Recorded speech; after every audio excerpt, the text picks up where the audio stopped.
Comme tous les salariés, tous les futurs salariés et les retraités, les agents de la fonction publique territoriale sont bien entendu concernés par cette réforme. Le système de retraite mis en place au lendemain de 1945, notamment par Ambroise Croizat, prévoit que tous les salariés disposent d'un droit à la retraite avec la mise en place d'une cotisation issue de leur travail et qui leur permet, à partir d'un âge légal, de partir en retraite.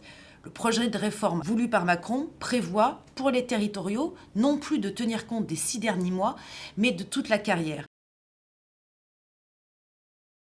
Alors, les agents de la fonction publique territoriale ont bien compris les enjeux autour de ce système de retraite, ne serait-ce qu'avec les multiples outils de simulation pour calculer la pension qu'ils auraient avec le système Macron.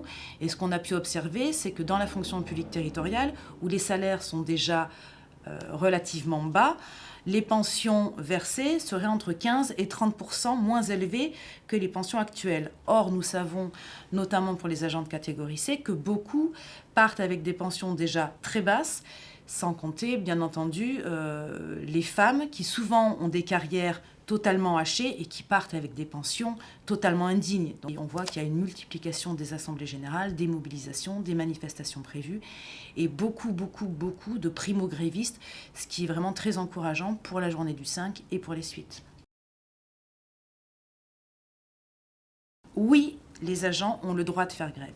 Aujourd'hui, il y a des tentatives d'intimidation en direction des agents, leur disant que depuis la loi du 6 août dernier, il y a la mise en place d'un service minimum et que ce fameux article 56 est d'application immédiate. Mais que prévoit cet article? Cet article prévoit que les collectivités doivent ouvrir des négociations en vue d'un accord préalable qui serait validé par une instance délibérante, un conseil municipal, une assemblée départementale, une assemblée régionale.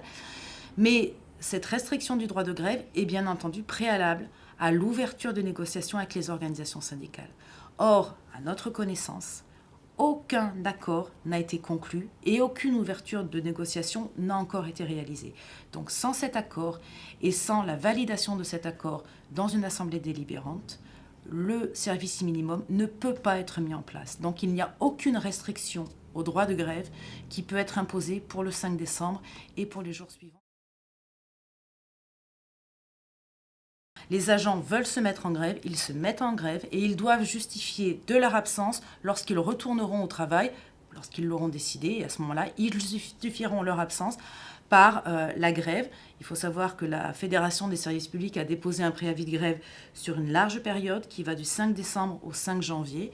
Donc les agents peuvent se mettre en grève pendant toute cette période-là.